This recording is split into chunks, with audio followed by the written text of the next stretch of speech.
When an amount of a piece of fabric is added into an area of a garment to enlarge it, അതായത് ഒരു ഗാർമെൻറ്റിൻ്റെ ഒരു ഭാഗം enlarge ചെയ്യാനായിട്ട്, വലുപ്പം കൂട്ടാനായിട്ട് വേറൊരു പീസ് ഓഫ് ഫാബ്രിക് ആഡ് ചെയ്യുകയാണെങ്കിൽ ആ പീസ് ഓഫ് ഫാബ്രിക്കിന് എന്താ പറയുന്നത്? ഗസറ്റ്. 1 മീറ്റർ ഈസ്, ഒരു മീറ്റർ എന്ന് പറയുന്നത് 39.37 ഇഞ്ചസ് ആണ്. ഒരു മീറ്റർ എന്ന് പറയുന്നത് 39.37 ഇഞ്ചസ് ആണ്. Which colour is used in carpet? ഈ കളർ എന്ന് ഉദ്ദേശിക്കുന്നത് ഡൈ ആണ്. കാർപ്പറ്റിൽ കളർ ചെയ്യാൻ ഉപയോഗിക്കുന്ന ഏതാണ്? ഡയറക്റ്റ് ഡൈ, ഡയറക്റ്റ് കളറാണ് ഉപയോഗിക്കുന്നത്. Choose the odd one. ഇതിനകത്തെ ഗ്രീൻ, ഓറഞ്ച്, വയലറ്റ്, ഇതിനകത്ത് ഓഡ് വൺ സെലക്ട് ചെയ്യാനാണ് പറഞ്ഞിട്ടുള്ളത്. ഓഡ് വൺ ഏതാണ്? ബ്ലൂ ആണ്. അടുത്തത് വയലറ്റും ഓറഞ്ചും ഗ്രീനും എന്തൊക്കെയാണ്? സെക്കൻഡറി കളേഴ്സ് ആണ്. ബ്ലൂ ഏതാണ്? Primary colour. ഇനി this is an opening of kurta. ഒരു കുർത്തയുടെ ഓപ്പണിംഗ് ഏതാണ്? ഏത് പ്ലാക്കറ്റാണ് കുർത്തയിൽ വരുന്നത്? ടൈലേർഡ് ഓപ്പണിംഗ് അല്ലെങ്കിൽ ടൈലേർഡ് പ്ലാക്കറ്റ്. ഒരു കുർത്തയിൽ വരുന്നത് ഏതാണ്? ടൈലേർഡ് ഓപ്പണിംഗ് അല്ലെങ്കിൽ tailored placket. This stitch is used for straight darn. Straight ഡാണിങ്ങിന് ഉപയോഗിക്കുന്ന സ്റ്റിച്ച് ഏതാണ്? ഉത്തരം fish bone stitch. Fish bone സ്റ്റിച്ചാണ് സ്ട്രെയിറ്റ് ഡാണിങ്ങിന് ഉപയോഗിക്കുന്നത്. Individual balance is. Individual balance is എന്ന് പറയുന്നത് ഏതാണ്? നോക്ക് നീ ഫിഗർ. നോക്ക് നീ ഫിഗർ എന്താണെന്ന് ഞാൻ ഗ്രൂപ്പിൽ അതിൻ്റെ പിക്ചർ ഇട്ടിട്ടുണ്ട്. കാൽമുട്ടിൻ്റെ ഭാഗത്തിന് ശേഷം ഇങ്ങനെ വളഞ്ഞിരിക്കുന്ന ഭാഗം, അതിനെയാണ് ഇൻഡിവിജ്വൽ ബാലൻസ് എന്ന് പറയുന്നത്. This is a part of base. ഏതാണ്? Face plate, thumb nut, stitch regulator, needle plate. മെഷീൻ്റെ ബേസ് ഭാഗത്തെ ഒരു പാർട്ട് ഏതാണ്? നീഡിൽ പ്ലേറ്റ് ആണ് വരുന്നത്. ബേസിലാണല്ലേ നീഡിൽ പ്ലേറ്റ് ഉള്ളത്. ഇനി അടുത്തത് this is an industrial pattern. Industrial pattern എന്ന് പറയുന്നത് ഏതാണ്? ഗ്രേഡഡ് പാറ്റേൺ ആണ് ഒരു industrial. Individual pattern, test pattern, block pattern ഒക്കെ എന്താണ്? ഇൻഡസ്ട്രിയൽ പാറ്റേൺ അല്ല. ദിസ് ഈസ് ഗ്രേഡഡ് പാറ്റേൺ ആണ് ഇൻഡസ്ട്രിയൽ പാറ്റേൺ ആയിട്ട് പറയുന്നത്. According to 8 head theory, chest measurement is that percentage of height. 8 head തിയറിയിൽ ചെസ്റ്റ് അളവ്, നെഞ്ചളവ് എന്ന് പറയുന്നത് 55%. ആ ഹൈറ്റിൻ്റെ 55% 8 ഹെഡ് തിയറിയിലെ ചെസ്റ്റ് അളവ് എന്ന് പറയുന്നത്. ചെസ്റ്റ് അളവ് എന്ന് പറയുമ്പോൾ നിങ്ങൾ ചെസ്റ്റ് 8 ഹെഡ് തിയറിയിൽ ചെസ്റ്റ് വരുന്ന ഭാഗത്തെ ഹെഡ് അല്ല നോക്കേണ്ടത്, ചെസ്റ്റ് അളവാണ് പറയുന്നത്. ഓക്കെ, നെഞ്ചളവാണ് പറയുന്നത്. 55%, 8 ഹെഡ് തിയറിയുടെ 55% അതിൻ്റെ ചെസ്റ്റ് അളവ് എന്ന് പറയുന്നത്. Dash are the guide points for joining the different parts of the garments in a perfect manner. ഒരു പാറ്റേണിൽ അല്ലെങ്കിൽ ഗാർമെൻറ്റിലോ ഗാർമെൻറ്റിലാണെങ്കിലും പാറ്റേണിലാണെങ്കിലും അതാത് ഗാർമെൻറ്റ്സ് സ്റ്റിച്ചിങ് ചെയ്യണ സമയത്ത് ഏത് പാർട്ടിൻ്റെ കൂടെയാണ് മാച്ചിങ് ആയിട്ട് വെച്ച് സ്റ്റിച്ച് ചെയ്യേണ്ടത് എന്ന് അറിയാനുള്ള ഗൈഡ് പോയിന്റ്സ് എന്ന് പറയുന്നത് എന്താണ്? നോച്ചസ് ആണ്. 12ാമത്തെ question, dash is an another name of English embroidery. English എംബ്രോയ്ഡറിയുടെ വേറൊരു പേരാണ് വൈറ്റ് എംബ്രോയ്ഡറി.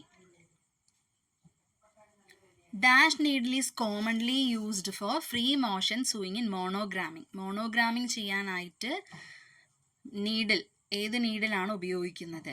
സ്പ്രിംഗ് നീഡിലാണ് ഉപയോഗിക്കുന്നത്. The other name of hem stitch. Hem സ്റ്റിച്ചിൻ്റെ വേറൊരു പേര് എന്ന് പറയുന്നത് എന്താണ്? Rolled stitch. ഹെം സ്റ്റിച്ചിൻ്റെ വേറൊരു പേരാണ് rolled stitch. These shears are useful for finishing the edges of the seams and other raw edges of fabric. സീമിൻ്റെ എഡ്ജസും അതുപോലെ തന്നെ വേറെ റോ എഡ്ജസ്, ഫാബ്രിക്കിൻ്റെ റോ എഡ്ജസും ഫിനിഷ് ചെയ്യാൻ ഉപയോഗിക്കുന്നതാണ് പിങ്കിങ് ഷിയേഴ്സ്. ഇനി ball point needle is used four. Ball point needle ഉപയോഗിക്കുന്നത് knitting ഫാബ്രിക്കിലാണ്. Knitting ഫാബ്രിക്കിൽ തയ്ക്കാനാണ് ball point needle ഉപയോഗിക്കുന്നത്. First introduced in cut work. Cut work എവിടെയാണ് ഫസ്റ്റായിട്ട് ഇൻട്രൊഡ്യൂസ് ചെയ്തത്? ഇറ്റലിയിൽ നിന്നാണ് കട്ട് വർക്ക് ഫസ്റ്റായിട്ട് ഇൻട്രൊഡ്യൂസ് ചെയ്ത് വരുന്നത്. Width of sleeve lining is. ഒരു സ്ലീവിൻ്റെ ലൈനിങ്ങിൻ്റെ വിഡ്ത്ത് ഓഫ് സ്ലീവ് ലൈനിങ്ങിൻ്റെ വിഡ്ത്ത് എന്ന് പറയുന്നത് 92 സെൻറ്റിമീറ്റർ ആണ്. It is the quality of lightness or darkness in a colour. ഒരു കളറിൻ്റെ ലൈറ്റ്നെസ് ആൻഡ് ഡാർക്ക്നെസ് എന്ന് പറയുന്ന ക്വാളിറ്റി ഏതാണ്? Value.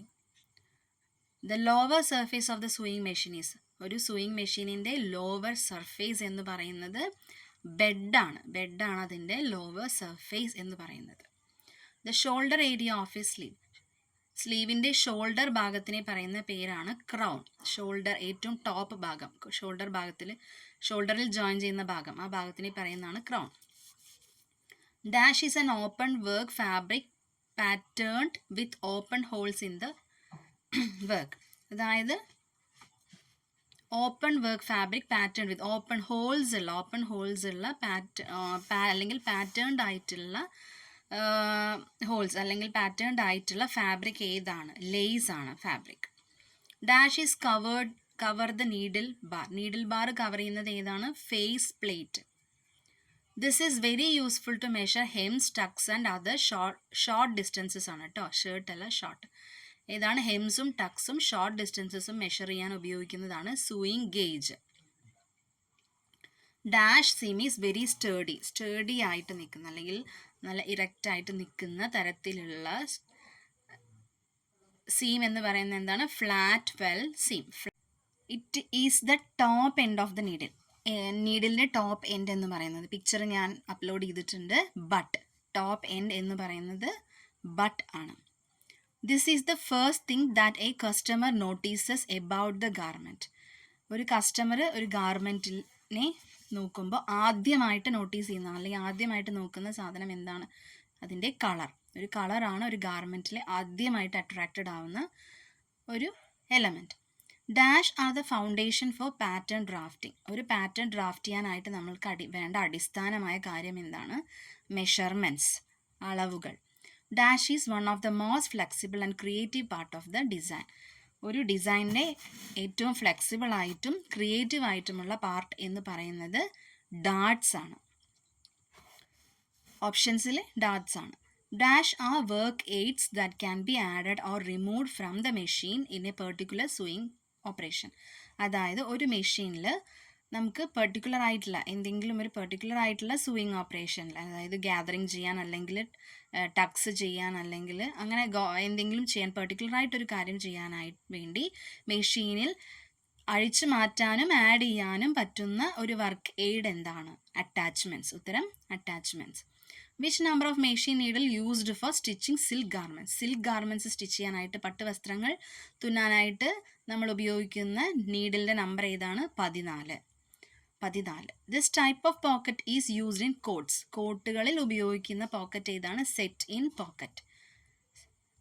This placket is suitable for children's garment. കുട്ടികളുടെ ഗാർമെൻറ്റിൽ ഉപയോഗിക്കുന്ന പ്ലാക്കറ്റ് ഏതാണ്? Continuous placket. It should be taken at the fullest part of the arm. എന്താണ് ഫുള്ളസ്റ്റ് പാർട്ട്? ഒരു ആം, നമ്മുടെ കൈയുടെ ആം ഭാഗത്തിൻ്റെ ഫുള്ളസ്റ്റ് പാർട്ട് ഏതാണത്? Upper arm circumference. Upper arm circumference. നമ്മൾ ആം ഹോൾ എടുത്ത് കഴിഞ്ഞിട്ട് തൊട്ട് താഴെ എടുക്കുന്ന ആ സർക്കംഫറൻസ് ഇല്ലേ, ചുറ്റളവ്, അതാണ് upper arm circumference. This is an essential characteristic of needle. ഒരു നീഡിലിൻ്റെ അത്യന്താപേക്ഷിതമായിട്ടുള്ള ക്യാരക്ടറിസ്റ്റിക്സ് എന്ന് പറയുന്നത് എന്താണ്? Smoothness of the needle eye. Smoothness of the needle eye. Dash feeds thread from the spool to the needle. സ്പൂളിൽ നിന്നും നീഡിലേക്ക് ഏതാണ് ത്രെഡിനെ, നൂലിനെ ഗൈഡ് ചെയ്യുന്നത് അല്ലെങ്കിൽ കൊടുക്കുന്നത്, അയച്ചു വിടുന്നത്? ഏതാണ്? Thread take up lever. Thread take up ലിവറിലൂടെയാണ് സ്പൂളിൽ നിന്നും നൂല് വന്നിട്ട് പിന്നെ നേരെ താഴേക്ക് വന്ന് സൂചിയിലേക്ക് വരുന്നത്. The bottom circumference of a garment is called. ഒരു ഡ്രസ്സിൻ്റെ ബോട്ടം ഏറ്റവും അവസാനത്തെ ഭാഗം, ഏറ്റവും താഴെയുള്ള ബോട്ടം പാർട്ടിൻ്റെ ചുറ്റളവിനെ പറയുന്നതാണ് ഗിർത്ത്. Average width of A tape which is used for measuring cloth. ഒരു ക്ലോത്ത് മെഷർ ചെയ്യാൻ ഉപയോഗിക്കുന്ന ടേപ്പിൻ്റെ, അതായത് നമ്മുടെ മെഷറിംഗ് ടേപ്പിൻ്റെ ആവറേജ് വിഡ്ത്ത് എന്ന് പറയുന്നത് 1/4 ഇഞ്ച് മുതൽ 3/4 ഇഞ്ച് വരെയാണ്. Identify the following simple. പിക്ചറിൽ കൊടുത്തിട്ടുള്ള സിമ്പിൾ ഏതാണ്? പാഡിങ്ങിനെ മെൻഷൻ ചെയ്യുന്ന സിമ്പിളാണ് അത്. 1 to 4 needle is used four. Needle അതായത് സൂചിയുടെ നമ്പർ 1 നമ്പർ മുതൽ 4 നമ്പർ സൂചി ഇതിനാണ് ഉപയോഗിക്കുന്നത്? മാട്രസസ് സ്റ്റിച്ച് ചെയ്യാനാണ് ഉപയോഗിക്കുന്നത്. ഇനി the method of tracing designs in woollen and velvet is. Woollen അല്ലെങ്കിൽ വെൽവെറ്റ് തുണികളിൽ ഡിസൈൻ ട്രാൻസ്ഫറിങ് ചെയ്യാനായിട്ട് ഉപയോഗിക്കുന്ന മെത്തേഡ് ഏതാണ്? Pouncing method. ഓപ്ഷനിൽ പൗൺസിങ് അല്ലാതെ ടാക്കിംഗ് മെത്തേഡ് ഉണ്ടെങ്കിൽ അത് നമുക്ക് ഉപയോഗിക്കാവുന്നതാണ്. The button hole can be created by using 3 threads. 3 threads ഉപയോഗിച്ച് നിർമ്മിക്കുന്ന ബട്ടൺ ഹോളിനെ പറയുന്നതാണ് mended button hole. The method of pressing artificial silk. Artificial silk ഏതാണ്? റയോൺ. ആർട്ടിഫിഷ്യൽ സിൽക്ക് പ്രസ് ചെയ്യാൻ ഉപയോഗിക്കുന്നത് ഏതാ? Dry method. The back neck of a coat. ഒരു കോട്ടിൻ്റെ ബാക്ക് നെക്ക് ഏതാണ്? Tick. Mixing in terylene, viscose and cotton to make a fabric is called. ടെറിലിനും വിസ്കോസും കോട്ടണും മിക്സ് ചെയ്ത് ഉണ്ടാക്കുന്ന ഒരു ഫാബ്രിക്കിനെ പറയുന്നതാണ് terylex. This is the easiest kind of pocket. ഏറ്റവും ഈസി ആയിട്ടുള്ള പോക്കറ്റ് ഏതാണ്? Patch pocket. അതായത് ഒരു ഗാർമെൻറ്റിൻ്റെ ഔട്ട്സൈഡിൽ അല്ലെങ്കിൽ പുറം ഭാഗത്ത് സ്റ്റിച്ച് ചെയ്യുന്ന പോക്കറ്റ്, ഇതാണ് patch pocket. Dash is an excellent material for embroidery. എംബ്രോയ്ഡറിക്ക് ഏറ്റവും ഉത്തമമായിട്ടുള്ള മെറ്റീരിയൽ എന്ന് പറയുന്നത് ലിനൻ ആണ്. Dash is simply techniques of apply one fabric to another. ഒരു ഫാബ്രിക്കിൻ്റെ മേലെ അപ്ലൈ ചെയ്ത് ചെയ്യുന്ന ടെക്നിക്ക് ഏതാണ്? Applique work. This stitch is a variation of chain stitch. ഒരു ചെയിൻ സ്റ്റിച്ചിൻ്റെ വേരിയേഷൻ എന്ന് പറയുന്നത് ഏതാണ്? Broken chain.